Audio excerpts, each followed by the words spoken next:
ಮಾಜಿ ಸಚಿವ ಹಾಗೂ ಶಾಸಕ ವಿನಯ್ ಕುಲಕರ್ಣಿ ಅವರು ಸದ್ಯದ ಕಾನೂನು ಹೋರಾಟದ ನಡುವೆ ದುರಿತದ ದಿನಗಳಲ್ಲಿ ಎದುರಿಸ್ತಾ ಇರುವ ಹಿನ್ನೆಲೆಯಲ್ಲಿ ಅವರ ಬೆಂಬಲಕ್ಕೆ ನಿಲ್ಲಲು ಹುಬ್ಬಳ್ಳಿ ಧಾರವಾಡ ಮಹಾನಗರ ಹಾಗೂ ಗ್ರಾಮೀಣ ಕಾಂಗ್ರೆಸ್ ಘಟಕಗಳು ನಿರ್ಧರಿಸಿದೆ. ಏಪ್ರಿಲ್ 25ರಂದು ಧಾರವಾಡದಲ್ಲಿ ಬೃಹತ್ ಮೌನ ಮೆರವಣಿಗೆ ನಡೆಸುವ ಮೂಲಕ ತಮ್ಮ ನಾಯಕನಿಗೆ ನೈತಿಕ ಶಕ್ತಿ ತುಂಬಲು ಕೈಪಡೆ ಸಜ್ಜಾಗಿದೆ. ಹುಬ್ಬಳ್ಳಿಯ ಕಾರವಾರ ರಸ್ತೆಯಲ್ಲಿರುವ ಕಾಂಗ್ರೆಸ್ ಕಚೇರಿಯಲ್ಲಿ ನಡೆದ ಪ್ರಮುಖ ಮುಖಂಡರು ಮತ್ತು ಕಾರ್ಯಕರ್ತರು ಸಭೆಯಲ್ಲಿ ಈ ನಿರ್ಧಾರ ಕೈಗೊಳ್ಳಲಾಗಿದೆ. ವಿನಯ್ ಕುಲಕರ್ಣಿ ಅವರು ಪಕ್ಷದ ನಿಷ್ಠಾವಂತ ನಾಯಕರಾಗಿದ್ರು.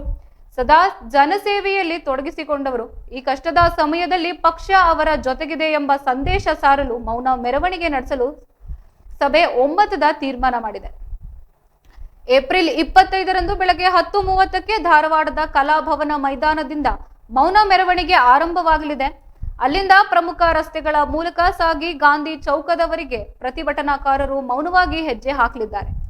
ಈ ಮೆರವಣಿಗೆಯಲ್ಲಿ ಕಾಂಗ್ರೆಸ್ ಕಾರ್ಯಕರ್ತರು ಮಾತ್ರವಲ್ಲದೆ ವಿನಯ್ ಕುಲಕರ್ಣಿ ಅವರ ಸಾವಿರಾರು ಅಭಿಮಾನಿಗಳು ಮತ್ತು ಕ್ಷೇತ್ರದ ಜನರು ಪಾಲ್ಗೊಳ್ಳುವ ನಿರೀಕ್ಷೆ ಇದೆ. ಸಭೆಯಲ್ಲಿ ಮಾತನಾಡಿದ ಕಾಂಗ್ರೆಸ್ ಮುಖಂಡರು, ವಿನಯ್ ಕುಲಕರ್ಣಿ ಅವರು ಅಭಿವೃದ್ಧಿ ಕಾರ್ಯಗಳಲ್ಲಿ ಸದಾ ಮುಂಚೂಣಿಯಲ್ಲಿದ್ದವರು. ಕ್ಷೇತ್ರದ ಜನರ ಕಷ್ಟಕ್ಕೆ ಸ್ಪಂದಿಸುವ ನಾಯಕನಿಗೆ ಇದೀಗ ಸಂಕಷ್ಟ ಎದುರಾಗಿದ್ದು ನಾವೆಲ್ಲರೂ ಒಗ್ಗಟ್ಟಾಗಿ ಅವರ ಪರವಾಗಿ ನಿಲ್ಲುವುದು ಅನಿವಾರ್ಯ ಎಂದು ಅಭಿಪ್ರಾಯಪಟ್ಟಿದ್ದಾರೆ. ಸಭೆಯಲ್ಲಿ ಮುಖಂಡರಾದ ಅನಿಲ್ ಕುಮಾರ್ ಪಾಟೀಲ, ಅಲ್ತಾಫ್ ಹಳ್ಳೂರ, ಮೋಹನ ಲಿಂಬಿಕಾಯಿ, RS ಪಾಟೀಲ್ ಸೇರಿದಂತೆ ಪಾಲಿಕೆ ಸದಸ್ಯರು ಹಾಗೂ ಅನೇಕ ಹಿರಿಯ ಕಾರ್ಯಕರ್ತರು ಉಪಸ್ಥಿತರಿದ್ದರು. बाकी MLA और एक्स मिनिस्टर विनय कुलकर्णी को जो पिछले 15 तारीख को न्यायालय में जो सजा सुनाई गई है और उनके ऊपर जो घटना घटी है, हम लोग उसके तो विरोध प्रतिपन्न नहीं कर रहे. हम लोग सभी कांग्रेस के कार्यकर्ता, कांग्रेस के लीडर विनय कुलकर्णी के साथ है. आने वाले शुक्रवार के दिन एक मौन मेरवणिगे का इंतज़ाम किया है हम लोगों ने. धारवाड़ में सुबह 10 बजे स्टार्ट कर